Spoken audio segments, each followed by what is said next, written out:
बिस्मिल्लाहि वस्सलातु वस्सलामु अला रसूलिल्लाह। क़ाल अल्लाहु तआला फ़िल क़ुरआनिल मजीद इन्नश्शिर्क लज़ुल्मुन अज़ीम। मेरे अज़ीज़ों, अल्लाह ताला ने कुरान मजीद के अंदर ये बात इरशाद फरमाई कि बेशक शिर्क जो है वो सबसे बड़ा जुल्म है। दुनिया में और भी मज़ालिम हैं, लेकिन कोई शख्स अपने रब के रब होने का इनकार कर दे या उसके बजाय किसी और को भी रब बना ले या फिर किसी दूसरे को उसका शरीक समझे, इससे बढ़कर कोई जुल्म नहीं हो सकता। देखिए, इंसानी ज़िंदगी का सबसे अहम अकीदा और सबसे पहला अकीदा वो अकीदा तौहीद है। नबी सल्लल्लाहु अलैहि वसल्लम नबी शुरू में सिर्फ़ यही दावत दी लोगों को, या अय्युहन्नास क़ूलू ला इलाहा इल्लल्लाह, ए लोगो ला इलाहा इल्लल्लाह कह दो, तुफ़्लिहू, तुम लोग फ़लाह पा जाओगे। जबकि और भी बुराई के काम थे, नबी सल्लल्लाहु अलैहि वसल्लम ने पहले उनसे नहीं रोका लोगों को, और ना ही अल्लाह ताला ने इसका हुक्म दिया। इसलिए कि जब पूरी कौम गुनाहों के अंदर लथपथ हो और फिर उसको हर चीज़ से रोका जाए तो वो उससे रुकने की बजाय उस पर रद्द अमल का इजहार करते हैं। इसलिए कि सदियों से उनको वो आदत पड़ी होती हैं, तो जो बड़ी बुराइयां होती हैं पहले उन्हीं से रोका जाता है। उसके बाद अल्लाह ताला ने कुरान मजीद के अंदर बुरे कामों के बुरे नताइज उनको बयान करना शुरू किया, किन कामों के ऊपर इंसान को जन्नत मिल सकती है और किन कामों पे उनको जहन्नम में डाला जा सकता है। ये बातों की वजाहत की गई। और फिर जब एक माशरा तैयार हो गया मदीना के अंदर जाके, तो फिर लोगों ने हर चीज़ को खुद ही छोड़ दिया। जब शराब जो है उसकी हुर्मत का हुक्म नाजिल हुआ तो लोगों ने खुद ही मटके तोड़ दिए, इसलिए कि वो लोग बुनियादी तौर पे उनका अकीदा बड़ा मजबूत हो चुका था। देखिए, आदम अलैहिस्सलाम को अल्लाह ताला ने मुकम्मल रोशनी के अंदर पैदा किया और उनको ये बात समझा दी, और उनकी बीवी को भी, कि वो अल्लाह ताला के अलावा कोई शिर्क ना करेंगे, और इसी चीज़ की उन्होंने दावत दी। आदम अलैहिस्सलाम, उनकी 1000 साल से भी ज़्यादा उम्र थी और उनके सामने उनकी कई नस्लें जवान हो गईं। और उनके वफ़ात के बाद फिर उन्हीं के बच्चों में से जो नेक लोग थे उनकी भी वफ़ात जब हुई तो इब्लीस लाइन जो है फिर वो भेस बदल कर आया और उनकी अगली औलाद के पास और उनको धोखा दिया और उनसे कहा कि ये देखो, ये जो लोग हैं वद, सवा, यगूस, यऊक और नसर, ये जो अच्छे लोग थे जो फौत हो गए हैं, तो तुम्हें पता है अल्लाह ताला इनसे ज़्यादा मोहब्बत रखता है। तो लोगों ने कहा यकीनी तौर पे जो नेक इंसान होता है अल्लाह ताला उससे ज़्यादा मोहब्बत रखता है।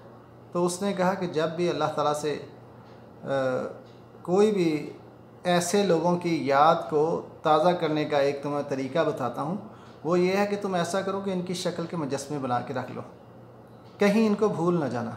लोगों ने ऐसे ही किया और उसके बाद फिर उनके पास आया तो पूछता है कि तुम्हें पता है कि अल्लाह ताला नेक लोगों की बात ज़्यादा सुनता है। तो लोगों ने कहा कि हाँ, यकीनन सुनता है। तो उसने कहा जब भी अल्लाह ताला से मांगो तो इन लोगों का वास्ता देकर मांगो। यही बात, इसी को ख़त्म करने के लिए, इसी शिर्क को ख़त्म करने के लिए अल्लाह ताला ने नूह अलैहिस्सलाम को भेजा और उन्होंने 950 साल तक अपनी कौम के अंदर तबलीग की। और उनकी कौम के लोगों ने कहा कि हम वद, यगूस, यऊक, नसर, इन बुतों की, इनके ज़रिए से, यानी ये जो नेक लोग फौत हो गए थे, इनके ज़रिए, इनके वास्ते से अल्लाह ताला से मांगेंगे। अल्लाह ताला ने उनके ऊपर अज़ाब नाजिल किया। ख़ुद नूह अलैहिस्सलाम की बीवी उस अज़ाब के अंदर गर्क हो गई और फिर उनका बेटा भी उस अज़ाब के अंदर गर्क हो गया। 3 उनके बेटे कश्ती के अंदर सवार थे और एक बेटा जो ईमान नहीं लाया था, और उनकी बीवी वो तूफ़ान नूह के अंदर गर्क हुए। तो नबियों के साथ रिश्तेदारी काम नहीं आती जब तक कि इंसान अपने अकीदे को दुरुस्त न करे। नबी सल्लल्लाहु अलैहि वसल्लम ने फरमाया कि हज़रत इब्राहीम अलैहिस्सलाम, उनका दर्जा सबसे बड़ा है नबी सल्लल्लाहु अलैहि वसल्लम के बाद सारी मखलूक़ात के अंदर। उनको भी जब जन्नत के अंदर बता दिया जाएगा कि उनका क्या दर्जा और क्या मुकाम है, तो वो फिर भी कहेंगे कि या अल्लाह, मेरे लिए इससे बढ़कर नदामत की, शर्मिंदगी की क्या बात हो सकती है कि तू मेरे सामने मेरे बाप को जहन्नम के अंदर फेंक दे। तो अल्लाह ताला को इस पर गुस्सा आ जाएगा यौमुल क़ियामा। अल्लाह ताला कहेगा कि इब्राहीम अपने पाँव की तरफ देखो। जब वो अपने पाँव की तरफ देखेंगे तो उनके वालिद की शक्ल को मस करके बिज्जू की शक्ल में बना दिया जाएगा और टांग से पकड़ कर घसीटा जाएगा और उनके सामने जहन्नम के अंदर डाल दिया जाएगा। देखिए, अल्लाह ताला फरमाता है इन्नल्लाह ला यगफिरु अन युशरिका बिही व यगफिरु मा दूना ज़ालिक लिमन यशा। अल्लाह ताला इस बात को माफ़ नहीं करेगा कि कोई उसके साथ शिरक करे। हाँ, उसके अलावा जो भी गुनाह इंसान से हो जाए, अगर वह सच्चे दिल से तौबा करेगा तो अल्लाह ताला उसको माफ़ फरमा देगा। शिरक के बारे में एक मोटी सी मिसाल समझ लीजिए। वो सारी की सारी इबादत और मुनाजात, दुआएं, हाजात जो हम अल्लाह ताला से मांगते हैं, अल्लाह के लिए करते हैं, वो किसी और के लिए की जाएं तो वो सब की सब शिरक होगी।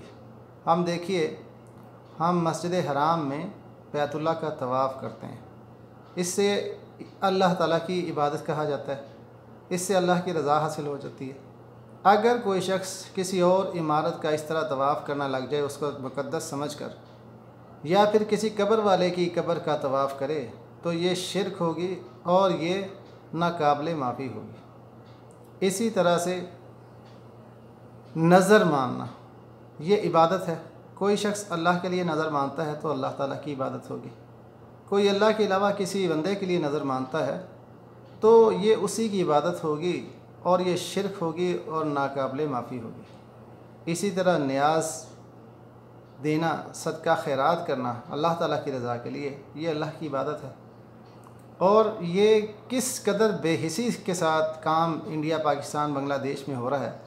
11वीं शरीफ के ऊपर देगों की देगें तकसीम की जाती है और कहा जाता है कि ये अब्दुल कादिर जिलानी रहमुल्लाह उनकी नज़र है।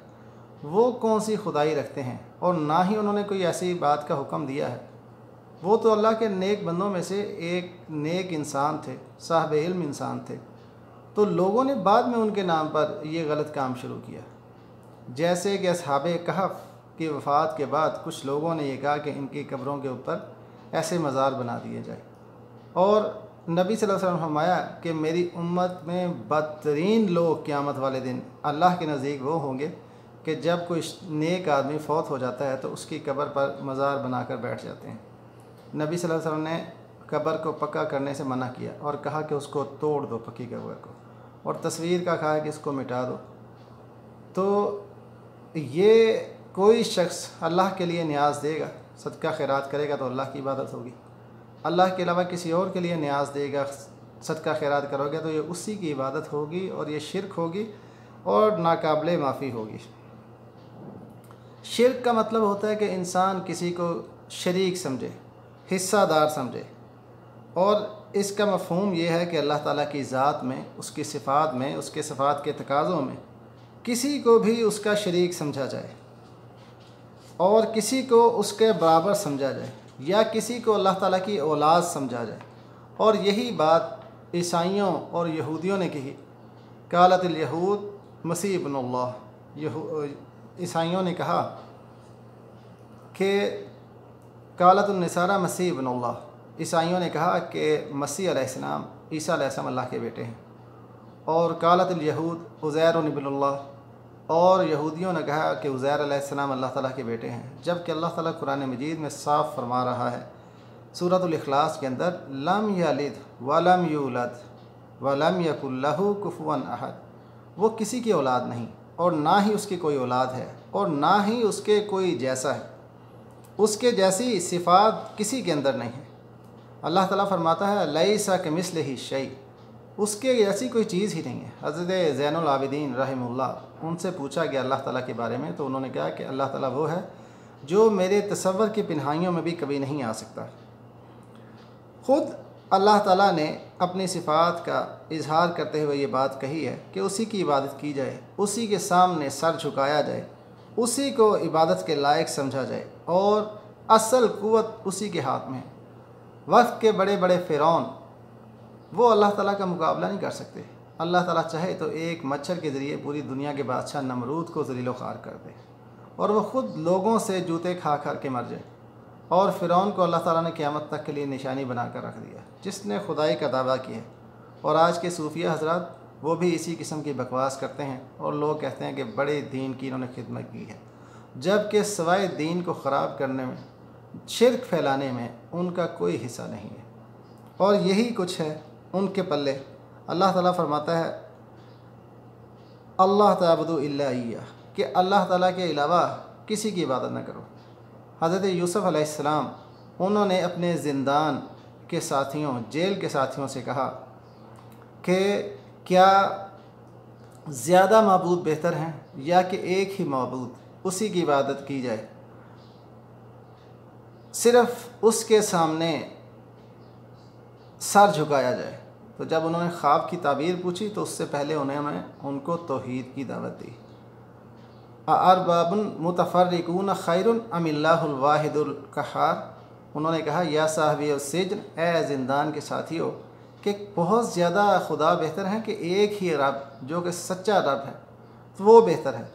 तो लोगों को समझ आई और अल्लाह ताला फरमाता है इलाहुकुम इलाहुम वाहिद ला इलाहा इल्ला हू, कि अल्लाह ताला जो है तुम्हारा इलाह वो एक ही है और उसके अलावा कोई भी जो है वो इलाह नहीं है। वमन लम यहकुम बिमा अंज़लल्लाहु फ़उलाइका हुमुल काफ़िरून, अल्लाह ताला ने इसके साथ ये भी बात मुसलमान हुक्मरानों के लिए नाजिल की है कि जो शख्स भी अल्लाह ताला के हुक्म के अलावा किसी चीज़ का मुतल्लिक उसके मुताबिक फ़ैसले करता है तो वही कुफ्र करता है, वही इनकार करता है। और पूरी कायनात के अंदर अल्लाह ताला ही का हुक्म चलता है जब भी अल्लाह ताला चाहता है। अगरचे अल्लाह ताला ने इंसान को इख्तियारात दे रखे हैं, लेकिन जब वो चाहता है अल्लाह ताला मोहलत अमल ख़त्म होती है तो इंसान का इख्तियार छीन लिया जाता है और समझ नहीं आता है कितनी बादशाहत और कुछ हर एक की सारी चीज़ों को अल्लाह ताला मलिया मेट करके रख देता है। तो इंसान जितनी इबादत कर ले, जितनी लिल्लाहियत के साथ, जब तक वो नबी सल्लल्लाहु अलैहि वसल्लम के तरीक़े के मुताबिक नहीं होगी और जब तक वो खालिस्तन अल्लाह ताला की रज़ा के लिए नहीं की जाएगी तो वो कबूल ही नहीं हो सकती। और अल्लाह ताला ने यह भी बात फरमाई कि अल्लाह ताला ही अगर किसी का रिज़्क़ बंद कर दे सूरह मुल्क के अंदर तो कौन है जो उसको रिज़्क़ दे सकता है। अम्मन हाज़ल्लज़ी यर्ज़ुकुकुम इन अमसका रिज़्क़हू, कि अगर अल्लाह ताला जो है वो रोज़ी बंद कर दे, रिज़्क़ देना बंद कर दे, तो कौन है तुम्हें जो वह रिज़्क़ देगा। तो इंसान को इस बात को हमें समझने की ज़रूरत है कि हम अपने अक़ीदे को समझें, इसलिए कि अक़ीदे की हैसियत बीज की होती है और बीज जो है जिस तरह का ज़मीन के अंदर बोया जाता है उसी तरह की फ़सल निकलती है। और इसी को कहा गया है कि शजरतुत तय्यबा, कि शजर तय्यबा है तौहीद का अक़ीदा और उसकी हर शाख तय्यबा है। और शिर्क जो है शजरतुल खबीसा मालहा फ़ी करार, एक हवा के झोंके से ही वो उखड़ जाएगा। शजर खबीसा कहा गया शिर्क को। कोई शख्स जितनी मर्ज़ी इबादत कर ले, जितने मर्ज़ी नेकी के काम कर, लेकिन अल्लाह ताला के साथ अगर वह शिर्क करेगा ना तो उसकी कोई इबादत कबूल होगी और ना ही उसके किसी नेकी के काम को अल्लाह ताला की नज़र के अंदर कबूलियत हासिल हो सकती है। अल्लाह ताला मुझे भी और आपको भी इन बातों को समझने की तौफ़ीक दे और शिर्क से हम में से हर एक को बचाए और खालिस हम अल्लाह ताला की इबादत करें उसकी रज़ा के लिए और नबी सल्लल्लाहु अलैहि वसल्लम और सहाबा किराम रिज़वानुल्लाह अलैहिम अजमईन उनके रास्ते पे चलते हुए उनके तरीक़े के ऊपर अपनी ज़िंदगी गुजारने की अल्लाह ताला हमें तौफ़ीक दे। और जैसा भी हमसे टूटा फूटा नेकी का अमल हो जाए अल्लाह ताला उसको कबूल करके हमें दुनिया और आखिरत के अंदर कामयाब कर दे। सुब्हान रब्बिका रब्बिल इज़्ज़ति अम्मा यसिफ़ून व सलामुन अलल मुरसलीन वल्हम्दुलिल्लाहि रब्बिल आलमीन।